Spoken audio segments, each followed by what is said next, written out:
sebelum kita belajar, kita kan harus tahu kan yang kita mau ambil ilmunya ini ahli atau bukan.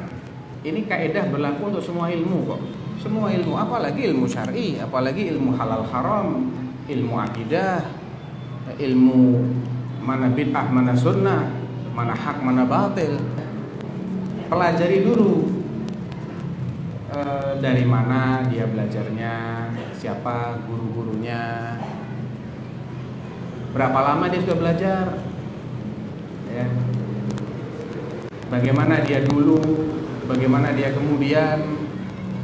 Ini salah satu indikator yang harus diperhatikan. Al-Imam Asy-Syatibi dalam kitab beliau Al-Muwafaqat, beliau adalah salah satu ulama Andalus, ulama ahli usul fikih. Beliau menyebutkan dalam muqaddimah kitab Al-Muwafaqat tentang man yu'khadhu anhu al-ilm, siapa orang yang layak diambil ilmunya. Itu sering saya jadikan materi kajian. Insyaallah antum cari di YouTube ada itu rekamannya. Jadi saya nggak usah ulang di sini ya. Tapi intinya ada beberapa syarat. Pertama, dia harus menguasai prinsip-prinsip dasar dari ilmu itu. Yang namanya seorang ahli ilmu itu harus menguasai kaedah-kaedah dasarnya. Ahli dalam ilmu apapun. Ini muttafaq bainal uqala, kata Asy-Syatibi. Disepakati oleh setiap orang berakal. Yang namanya ahli kedokteran, dia harus menguasai dasar-dasar ilmu kedokteran. Ahli matematik, paling tidak dia menguasailah perkalian, penambahan, pembagian, pengurangan. Minimal itu. Kalau itu aja nggak paham, nggak mungkin jadi ahli. Ahli astronomi, ahli politik dan lain-lain. Nah, dia menguasai apa tidak? Selidiki dulu. Kemudian dia harus mengerti adab-adab orang yang menguasai suatu ilmu. Atau enggak, sebelum itu dia sebutkan dia belajar dari ahlinya. Jadi untuk menyatakan seorang itu ahli, gurunya harus ahli. Kalau dia belajar dari guru abal-abal, mana mungkin jadi ahli? Iya enggak? Itu masuk akal enggak? Masuk akal. Ana tanya antum, siapa yang pernah kuliah di fakultas-fakultas umum? Apapun fakultasnya, coba angkat tangan. Antum kuliah di mana? Visipol. Ada dosennya yang ustadz? Enggak ada ya? Ustadz enggak ada. Ada dosennya yang dokter? Nggak ada. Dosennya semua ahli politik. Ada lagi yang lain? Antum kuliah nggak? Di mana? STIMIK. STIMIK itu komputer ya. Berarti semua dosen-dosennya adalah orang ahli komputer. Ustadz nggak boleh ngajar di STIMIK kan? Kecuali kalau dia ahli komputer. Kalau sekedar ustadz nggak boleh, walaupun dokter. Betul nggak? Di kampus antum boleh nggak anak ngajar di sana? Ngajar komputer loh ya, bukan ngajar agama, ngajar komputer. Nggak boleh kan? Tapi kalau bicara masalah agama, apa semua orang yang bicara agama itu ahli agama? Realitanya? Enggak. Semua orang bicara agama. Ini yang salah yang bicara atau yang mau dengerin dia bicara? Dua-duanya salah. Tapi yang bicara ini, kenapa dia tetap berbicara? Karena ada yang mau dengerin. Seandainya dia nggak ada yang mau dengerin, nggak ada yang mau ngundang dia untuk bicara, nggak ada yang upload videonya dia, nggak ada yang puji-puji dia, capek dia akan diam sendiri. Tapi karena masih banyak orang yang salah belajar, akhirnya orang-orang yang tidak berilmu tadi semakin punya panggung. Jadi kesalahan ini adalah kesalahan umum, karena masyarakatnya juga salah memposisikan dia. Dia nggak ahli, kenapa disuruh bicara dan kenapa didengerin?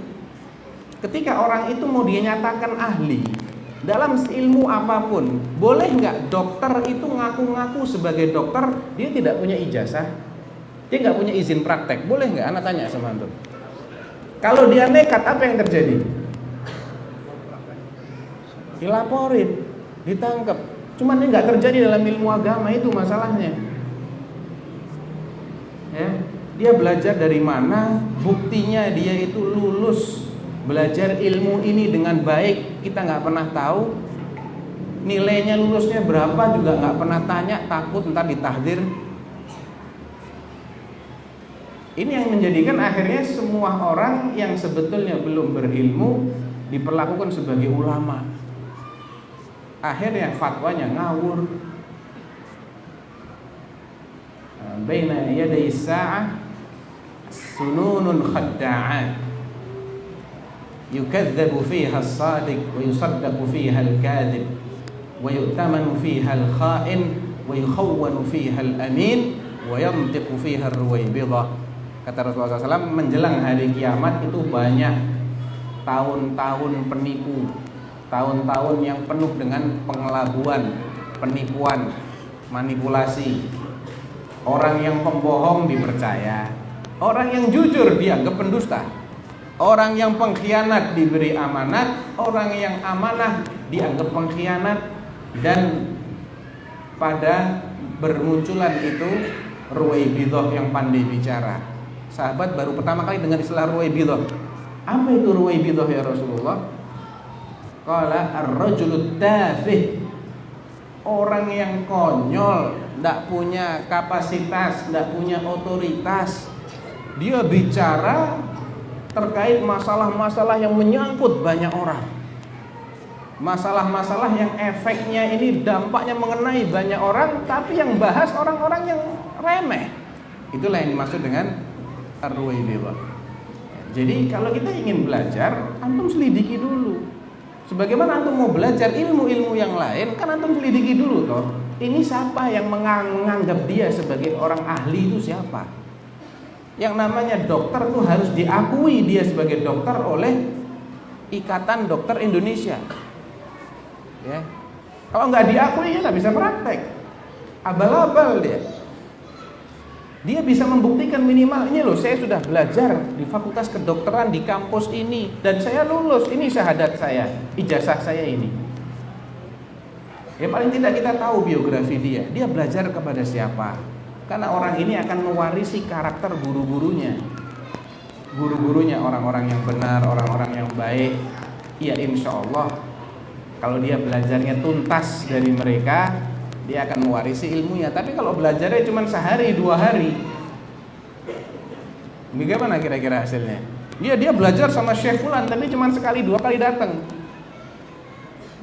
Ya nggak bisa, mau dianggap sebagai muridnya Fulan hanya dengan cara seperti itu. Jadi ini kaidah umum ya. Ini berlaku untuk siapapun dan antum bisa terapkan ini dalam menilai siapa saja yang bicara.